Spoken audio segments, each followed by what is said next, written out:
Hi, I'm Nell Donato, artist and designer, and in this episode of Nella's Art Chat, I'll share the entire drawing process of this Neocolor pastel stylized lady. And I'll be talking about balancing our roles as artists and creators, or specifically online creators on social media. So this is a topic that I've been thinking about and writing about quite a bit. There was a super long article I published in 2020 where I was talking more about the problem side of this. And in this video, I wanted to make it a bit shorter maybe and a bit more solutions oriented. And of course, I had 2 years to think through these issues. And I just wanted to mention before we get to the content of today's episode that I'm sharing a real-time recording of this drawing as a premium video that you can purchase for just $5 if you want to watch it. And I am narrating the whole process, what I'm doing, what techniques I'm using. So if you want to learn how to draw something like this, not exactly like this, but a stylized portrait or a more realistic portrait using water-soluble crayons, check it out. I don't have any advertisements or sponsorships on my free videos. So if you want to support me, the best way to do it is to buy my premium videos, which I'll be making more in the future. So if you're ready for today's episode, come join me by my drawing table and let's chat. For centuries before the internet became available to the average person, there was a clear distinction between producing creative work and publishing or promoting it. Writers, painters, musicians, directors, sculptors, and choreographers would spend months or even years producing a new body of work in the privacy of their studio. Only when the work was ready to be shared with the audience, the creator or their publicist would make arrangements to announce the new project in the media and give radio, TV, and magazine interviews. While the artist was focused on their next big thing, they were not expected to be at the audience's beck and call. There was a time to dive deep into their creative process, and there was a time for attention and conversation. If a music band didn't release a new record for over 10 years, there was no way of knowing what was going on with them, and if there would even be a new record ever again. Since creatives started using websites, email newsletters, and social media to keep their fans up to date, these two processes have blended together, and it's difficult to tell them apart. We're expected to come up with morsels of content on a daily basis so our audience wouldn't forget about us, because apparently everyone today has the attention span of a goldfish.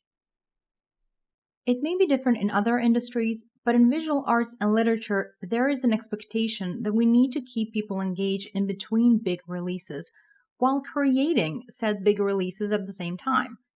That is a significant burden for folks who don't have a publicist or marketing team and do everything themselves. Part of it is the time it takes to produce a weekly article or a podcast or a vlog or a live stream or a dozen images and thoughtful captions.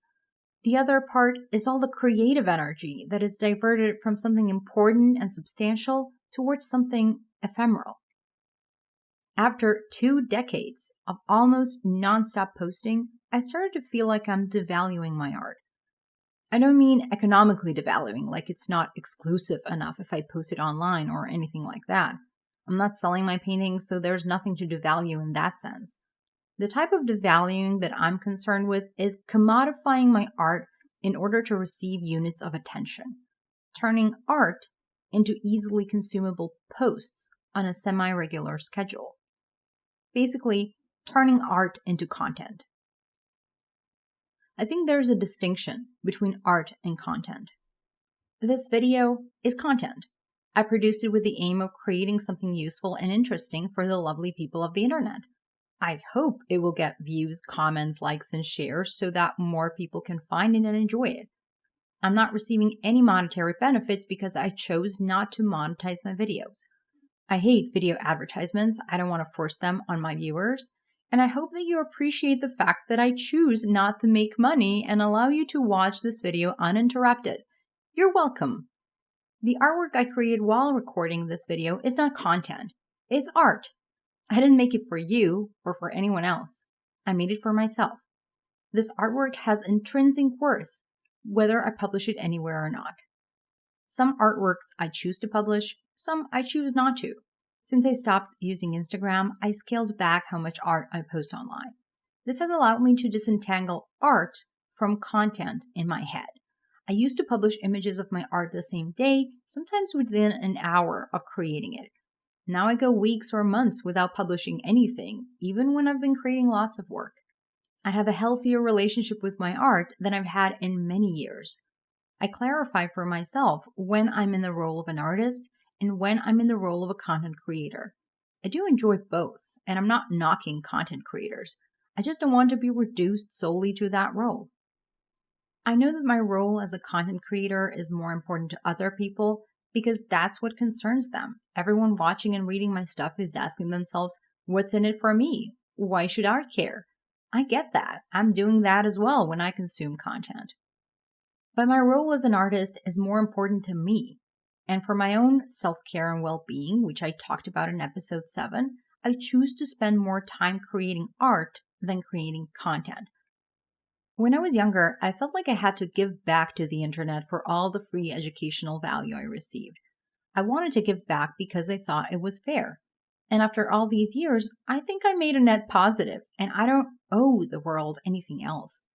I owe it to myself to create the best work that I'm capable of, and this requires getting off the content creation hamster wheel. And that's what I did. That's why I stopped posting my art on Instagram, and I stopped trying to make a regular video schedule. That's why I decided not to start a Patreon or any kind of paid community that would turn into an obligation to produce content when all I want is to make art. TV shows have seasons, but indie creators are expected to release content non-stop. For most of us, the content itself is unpaid labor that we feel we must do so we can grow an audience that would buy our paid work later. Some have monetized their content with ads or sponsorships. Others use Patreon to get paid directly by their fans. But it is still work that may not really be our big thing. The dream project we're really excited about, like a book, a music album, a feature film, or an art show, etc. Over the years, I've seen many creators burn out and drop their ambitious weekly or daily publishing schedules. It was almost always presented with an apology, like, I'm sorry to disappoint you, but I won't be doing this as often anymore. It's unsustainable. I wanted to yell back at the screen, do not apologize. You were given everyone a gift, and you're allowed to take a break or quit whenever you want. No one is entitled to your free content. You have the right to create on your own schedule. People who expect you to show up whenever they want it need a reality check. Online content consumers are spoiled by the content creators who are determined to keep up. But few people can afford to be full-time content creators, and many of us don't want to be. Content creators are often glamorized, but it's not a sustainable career for everyone. I know that it's not a good career for me. The obligation to come up with fresh content every week kills my passion and motivation. The expectation of constant interaction with my audience would send me running for the hills. Anyone who has doubts about their ability to sustain the demanding schedule of a professional online content creator should think hard whether this is really what they want. I think it's wonderful that there's an option for artists to be paid for creating content. It's great that people can have paid membership communities and share exclusive content with their biggest fans. I'm not judging anyone who chooses this way of making money. It can be great if you're someone who wants to create more content and would like some support from your audience. We just need to keep in mind it's an option, not an end-all be-all for all artists. Just because it works for some people, it doesn't mean it will work for everyone. Save your creative energy for what truly matters. Our creative energy often gets diverted from substantial projects towards ephemeral posts. Some forms of content are simply not enough to contain what we need and want to create in the world. You can't tell an epic story in a few thousand words. You need several book volumes. A concept music album makes no sense if you drip it song by song over the course of 12 months. It's a unit of art that can't be broken down into 5-minute videos. And even if you choose to release something episodically, you still need to edit it as a whole to make sure it works as a whole. So how do we create content while we're in the throes of a big project? I don't think that we need to. I know artists do it. We publish works in progress or short snippets or behind the scenes or answer audience questions. We put up all the song and dance so our audience doesn't forget about us, but it prolongs the creative process. Our audience will wait longer for our big project because we're so busy keeping them engaged in the meantime. I don't think this is fair to the artists nor to the audience. I think it's too much to ask of artists to keep people entertained while they're trying to focus on a challenging thing that few people can do like they can. Some artists might find it genuinely fun and enjoyable, but I've heard from so many that it's something that you just gotta do if you want to make a living. It's just marketing. So let's stop pretending that every single artist out there enjoys posting regularly on social media and would choose to do it as often even if it didn't bring them any financial benefit. Lots of artists feel like they have to do it because there's not enough good alternatives. And even traditional publishers are now looking for artists and authors with huge online platforms. It's unfair. And it's especially unfair towards people who are working a whole other job and have a limited time and energy to dedicate to their creative dream. We've imposed the marketing standards of creative teams and corporations onto individual people with no support. And art is very rarely lucrative enough to be able to pay for an assistant or an editor. Fine art is greatly undervalued compared to design, development, or copywriting, so let's not put all creatives into the same bucket and say it's the same for everyone, because it's not. Fine artists are always forced to work harder than anyone else. I've seen it, I've lived it. You can't convince me otherwise. Let's stop expecting artists to keep up with the trends of the attention economy. It's a burden that lots of people are just not able to carry. There's a phase in an artist's development when a quick feedback loop is helpful, and there's a phase when it isn't. We can learn and improve faster by receiving feedback. I've had tremendous help from fellow artists who were able to show me my blind spots, and I'm grateful for that opportunity since I never went to art school. But in the later years, I found that the social media dopamine slot machine was impairing my artistic progress. It's hard to ignore the public response and not take other people's opinions to heart. I've often been puzzled and sometimes disappointed by the disparate response my art received. Certain artworks became popular beyond my wildest expectations, while others were completely ignored. If I did what the audience wanted, I'd be drawing things that other people loved, but that didn't have any personal meaning to me. That's why I quit illustration. I wanted to find out what my art would evolve into once I was able to completely stop caring about what other people wanted me to draw and what style they wanted me to draw in. A book I read a few years ago talked about this issue. This is what I wrote in my article, How My 31-Day Social Media Fast Went, after I've read it.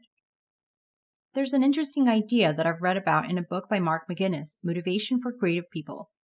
In the chapter on getting back on your path after allowing outside influences to affect your art, Mark shares a story of a painter who had this problem.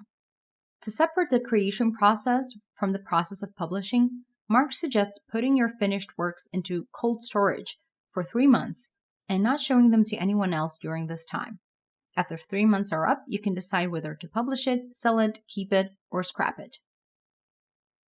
Nowadays, I create most of my artworks inside sketchbooks, so for me this means not sharing each and every page once I finish it, which I used to do when I was still using Instagram. Instead, I scan it, edit it, and let it sit on my computer until I feel it would be a good time to post. I draw way more often than I post, and I pick only a few pieces to share. You might only see the rest if I do a video tour of a completed sketchbook. This buffer, or a funnel, between creating and publishing gives me the opportunity to experiment in private and settle into my style and voice before I'm ready to share it. I changed my mind about experimenting in public. Sharing my creative journey, warts and all, used to be a very important part of my creative practice. I think it gave me a sense of accountability and camaraderie. It was fun until it stopped being fun. I've become disillusioned by social media. I believe that social media exploits artists because these huge companies always receive far more value out of our creative content than we, indie artists, receive back. The game is rigged. We get crumbs in return for offering up our heart and soul online. We're not only feeding the content machine, we're getting chewed up by it. We're expected to schedule our lives around producing content and engaging with our audience like it's our job. I never wanted that job. You couldn't pay me enough to be a full-time content creator. I've become more protective of my art and my creative process. I don't want to turn it all into content. My art is real even if no one else sees it. I don't need an audience. I don't need anyone's approval. I may have finally overcome some of my approval-seeking behavior. I'm not saying that wanting to show your art is always motivated by a desire for approval. Our motivations are complex. There's nothing wrong in wanting for our art, which is an extension of ourselves, to be seen and accepted. But sometimes our lower impulses get entangled with our more evolved ones, and it's good to be aware of which part is governing our choices. If we're experiencing a sense of rejection when we don't get the response we expected, it's a sign that our unhealed emotional wounds are in control. If we're experiencing unease at the thought of not sharing a piece of art online, this is a clue that we're emotionally invested in the audience's response. There may be some approval seeking at the core of this. It's worth exploring what's really going on. The reason I keep encouraging creatives to take social media breaks is that they give us clarity about our relationship with our art. I rarely give black and white advice. There's an exception to every rule. There's an alternative for every best practice. But so far, I don't see any downsides and definitely see many upsides to taking social media sabbaticals, especially for artists. I practically grew up online. My independent life only started once I became the citizen of the internet. Online life is just part of normal life now. Unplugging from online media is akin to an artist residency in a remote location. Our routine turns upside down. We have more free time than before and fewer voices in our head that are muddying things up. This allows us to notice more about our thought process and our environment. We notice stuff that we take for granted. It's revealing and freeing. We get more intimate with our art because there's no one else to share it with. There's something alive and fresh in having a secret creative practice. Which definition of art governs your practice? Definitions seem boring, but it's interesting to question our own definition and what it means to our work. Two different definitions of art, out of many possible definitions that exist, paint a clear difference in the approach to art making. First one. Art is any artifact or performance that wasn't created for a utilitarian purpose. If it was created for utility, it's either craft or design. Second one is, art is a medium that transmits a message from the creator to the observer. Artists that subscribe to the first definition may be more comfortable with the idea of not sharing all the art they create, or any art at all. Artists that believe that art is meant to convey a message to someone will have a difficult time creating in isolation. But we can look at this in a different way. What if the artwork's message is meant primarily for the artist? What if we don't know what the message will say until the work is done? Art can be a message from a part of us that comes up with all the great ideas and visions to the part of us that's trying to make sense of these images. Proponents of depth psychology refer to these parts as subconsciousness and consciousness. And as any artist knows, some ideas need time to germinate and flourish. The first iteration of the message may not be complete. We may have to dedicate lots of time to refine it before it's ready for publication. There's so much value in giving the individual artwork more time to evolve. Many times I was pushed to publish my work too early by my own desire to share it with other people. I didn't have a deadline, it was entirely my own decision. I would notice a day later that I need to fix something, but the original image was already out there. I was shooting myself in the foot by sharing too early. I learned that my creative process is not always done the moment I first think I'm done. Sleeping over it or setting it aside for a few days helps me see it with fresh eyes and notice things that I didn't see while I was staring at it for hours. Or sometimes I just don't know how to move on and whether the painting needs anything else to feel complete. Younger me would just call it done and move on to the next thing. Present me knows that the missing piece will come to me if I just wait for a bit, and that the final artwork will be so much better for it. I'm not against quick pieces, loose sketches, and playful experiments. It's all great. But for someone who tries to create detailed and atmospheric, surreal scenes in my art, the habit of rushing to publish was impeding my ability to actually produce the best work that I'm capable of. I'm aware that I'm speaking from a place of privilege since I don't depend on my art and writing for income. I purposely chose a lifestyle that suits me better. I chose what felt easier for me because when I did try to do it the hard way, it ended up hampering my artistic progress and killed the joy of making art. I'm lucky to have another fulfilling career as a designer and educator that pays my bills, so I can experiment with my art and writing and not worry about monetizing it. This allows me to give the middle finger to social media algorithms. I don't want to create for the algorithm. Algorithms are optimized for short-term pleasure. They want short, funny, shocking, surprising, entertaining. My work is not like that. It's slow, contemplative, long-form, meandering. It will never go viral, but I'm happy to see that people still find value in the content I published years ago, even a decade ago. Algorithms change, but the human desire to experience something real is everlasting. I know it's true when I read a book by a Roman emperor who's been dead for 2,000 years and realize he had the same problems I did. I know it's true whenever I visit an art museum or an art show. I know it's true when I watch a classic movie that I somehow missed when it came out. Real art is timeless. We understand art much better when we know the context around it and what it's responding to, which art history is all about. But certain qualities of art transcend language, culture, and time. Older art is not better or more valuable than current art, but we can trace back what makes old art compelling in our current time and think of ways to apply that in our own contemporary work. Technology will continue to develop, and it will continue to demand more from us artists. Are you prepared to give even more of yourself in exchange for attention? Or are you already feeling burned out by the current state of social media and considering scaling back? If you're in the second group, I want you to know that you're not weird and you're not alone. Your feelings and your needs are valid. Sometimes we fear how our audience will react to us taking breaks or quitting a certain channel altogether. This fear may be warranted because certain people in our audience can feel entitled to our free labor. But it's not us who are in the wrong. We get to decide what type of labor we're willing to give freely, what we will charge for, and what we'll keep for ourselves. No one else has a say in how we spend our creative efforts. So don't fear. People's reactions to you taking care of yourself are their own issue to handle. If you're going to be a happy artist for years to come, your well-being and mental fitness are your top priority. Invest time in creative practices that nourish you. Stop obsessing about turning everything you do into content. Get used to creating in privacy. Start curating what you share with others. Develop deeper creative practices that allow you to mine the depths of your mind. Be braver in your creative experiments so you could come up with even more original ideas. Share when you're ready and not a minute sooner, even if it means you don't update your feed for weeks or months. What does it matter? Who will be remembered 20, 50, 100 years from now? Will TikTokers, IG Reelers, YouTube and Twitch streamers hold the same level of regard like old-timey movie stars or famous authors, composers, or painters? Will people rewatch this old digital content with the same interest that we watch old classics today? No one has an answer to that. We're all just placing bets that are mostly informed by what other people around us are doing.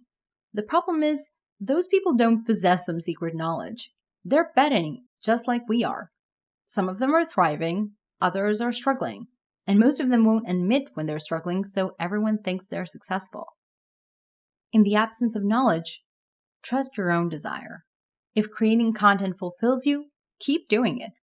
If it used to fulfill you, but now you're growing tired of it, take a break. If you always felt like creating content was a chore, you don't have to do it. The biggest strength we have as creative people is that we can do things differently from everyone else. In 2017, I wrote an article called Marketing is an Art Form, Creative Rebel's Guide to Self-Promotion. It talks about content marketing essentials you might be familiar with, but I also wanted to show weird examples of artists who broke through the noise by doing something no one else did before. 365-day projects and daily vlogs are super common now, but Lisa Congdon and Casey Neistat did them before anyone else. That's how they got so famous. Extraordinary creatives don't just follow in other people's footsteps, they create new paths. But in order to figure out what the new path is, we need time and space to just breathe and think. The social media noise can hamper our ability to do that. I'm still figuring this out myself, but I trust in my ability to come up with a way to share my work that respects my needs for privacy and deep focus and still provide some form of interesting content to others. Don't worry, I'll keep making new episodes of Art Chat, just not as often as people might like. But I do have new episodes in the works, so I hope you see you again in the next one. Bye bye.